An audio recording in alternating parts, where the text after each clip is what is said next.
Hi ദൃശ്യം 3 May 21 cinema നമ്മൾക്ക് മുന്നിലേക്ക് വരുന്നത്. ഇനിയും 2 ആഴ്ച ഗ്യാപ്പുണ്ട്. സിനിമയുടെ പ്രൊമോഷൻ ഗംഭീരമായിട്ടാണ് നടന്നുകൊണ്ടിരിക്കുന്നത്. നമ്മൾക്ക് എല്ലാവർക്കും അറിയാം ആന്റണി പെരുമ്പാവൂർ എന്ന വ്യക്തിയെ. മലയാളത്തിലെ ഏറ്റവും വലിയ പ്രൊഡ്യൂസർ, ഒരു സിനിമയെ എങ്ങനെ മാർക്കറ്റ് ചെയ്യണം എന്ന് കൃത്യമായി അറിയാവുന്ന പ്രൊഡ്യൂസർ. സിനിമ ഇറങ്ങാൻ ഇനിയും 2 ആഴ്ച ഗ്യാപ്പുണ്ട്. അതിനുള്ളിൽ തന്നെ പല സ്ഥലങ്ങളിലും ബുക്കിംഗ് ആരംഭിച്ചു കഴിഞ്ഞു.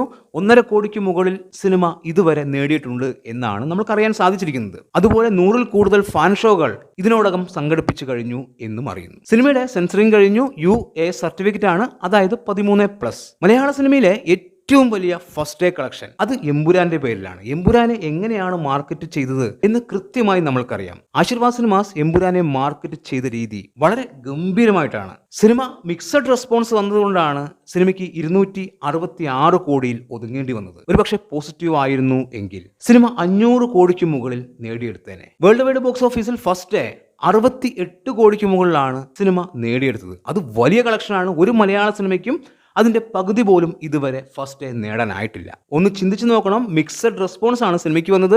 ആ ഒരു കാരണം കൊണ്ടാണ് സിനിമ 68 കോടിയിൽ നിന്നത്. അല്ലെങ്കിൽ ഫസ്റ്റ് ഡേ 80 കോടിക്ക് മുകളിൽ ഉറപ്പായും നേടിയെടുത്തേനെ. ആ റെക്കോർഡ് ദൃശ്യം 3 മറികടക്കും എന്നുള്ളത് ഉറപ്പായിട്ടുള്ള കാര്യമാണ്. മോഹൻലാലിന്റെ പല റെക്കോർഡുകളും പല ആൾക്കാരും തള്ളാണ് എന്ന് പറയുന്നുണ്ട്. ഇപ്പോൾ എമ്പുരാന്റെ ഫസ്റ്റ് ഡേ കളക്ഷൻ അത് തള്ളാണ് എന്ന് പറയുന്ന ഒരുപാട് ആൾക്കാരുണ്ട്. അവരെ കുറ്റം പറഞ്ഞിട്ട് കാര്യമില്ല.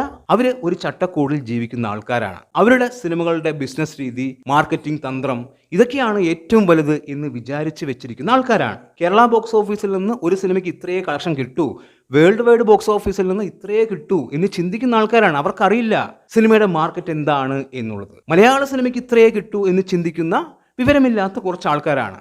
ഇവിടെ മോഹൻലാലും ആന്റണി പെരുമ്പാവൂരും മലയാള സിനിമയുമായിട്ടല്ല മത്സരിക്കുന്നത്, മറ്റുള്ള ഭാഷകളിലെ സിനിമകളുമായിട്ടാണ് ഇവർ മത്സരിക്കുന്നത്. നമ്മൾക്കും വലിയ മാർക്കറ്റ് ഉണ്ട് എന്ന് കാണിച്ചു തന്ന സിനിമയാണ് ഈ പറയുന്ന എമ്പുരാൻ. 145 കോടിക്ക് മുകളിലാണ് വിദേശ രാജ്യങ്ങളിൽ നിന്ന് മാത്രം എമ്പുരാൻ കളക്ട് ചെയ്തത്. ഈ റെക്കോർഡെല്ലാം ദൃശ്യം 3 മറികടക്കും എന്നുറപ്പാണ്.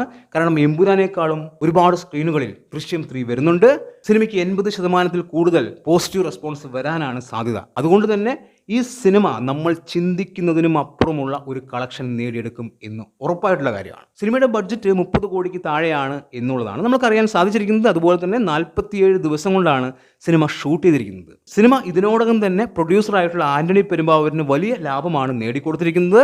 പക്ഷേ തിയേറ്റർ കളക്ഷനിലൂടെ സിനിമ ലാഭമാകുമോ എന്ന് ചോദിച്ചു കഴിഞ്ഞാൽ ഒരു കാര്യം ഉറപ്പിച്ച് പറയാം, ഇതിൻ്റെ പ്രീ സെയിൽ കളക്ഷനിലൂടെ തന്നെ സിനിമ ലാഭം നേടും എന്നുള്ളതാണ്. അതായത് ആ കളക്ഷൻ്റെ ഷെയറിലൂടെ തന്നെ സിനിമ ലാഭമാകും എന്നുള്ളത് ഉറപ്പായിട്ടുള്ള കാര്യമാണ്. ആ രീതിയിലാണ് സിനിമയുടെ കളക്ഷൻ പോയിക്കൊണ്ടിരിക്കുന്നത്. ഈ ആഴ്ച തന്നെ സിനിമയുടെ ട്രെയിലർ റിലീസാവും. പടം ഇറങ്ങുന്നതിന് ഒരാഴ്ച മുമ്പ് ബുക്കിംഗ് ഓപ്പൺ ആക്കും ഇന്ത്യയിൽ. നിങ്ങൾ കണ്ടോളൂ, ഞെട്ടിപ്പിക്കുന്ന ബുക്കിംഗ് ആയിരിക്കും ബുക്ക് മൈ ഷോയിലൂടെ വരാൻ പോകുന്നത്.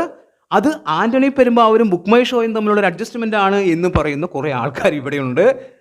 അവരെ പറഞ്ഞിട്ട് കാര്യമില്ല. ഞാൻ നേരത്തെ പറഞ്ഞ ചട്ടക്കൂടിൽ ജീവിക്കുന്ന ആൾക്കാരാണ്. അതായത് ഭീഷ്മപർവമാണ് ഏറ്റവും വലിയ കളക്ഷൻ എന്ന് ചിന്തിക്കുന്ന ആൾക്കാരാണ്. ഒരു സിനിമയും മലയാളത്തിൽ 100 കോടി നേടിയിട്ടില്ല എന്ന് ചിന്തിക്കുന്ന ആൾക്കാരാണ്. അപ്പോൾ ദൃശ്യം 3 എന്ന സിനിമ മെയ് 21 മലയാള സിനിമ കണ്ട ഏറ്റവും വലിയ റിലീസായിട്ടാണ് വരുന്നത്.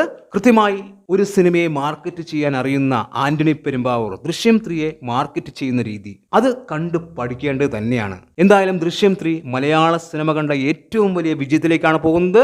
500 കോടി എന്ന നേട്ടം ഈ സിനിമ സ്വന്തമാക്കാനുള്ള സാധ്യത വളരെ കൂടുതലാണ്. സിനിമ പോസിറ്റീവ് ആണ് എങ്കിൽ. എന്താണ് നിങ്ങളുടെ അഭിപ്രായം എന്ന് കമന്റ് ബോക്സിൽ കമന്റ് ചെയ്യുക. വീഡിയോ ഇഷ്ടമായാൽ ചാനൽ സബ് ചെയ്യുക. പുതിയൊരു വീഡിയോയുമായി കാണുന്നവരെ ബൈ ബൈ.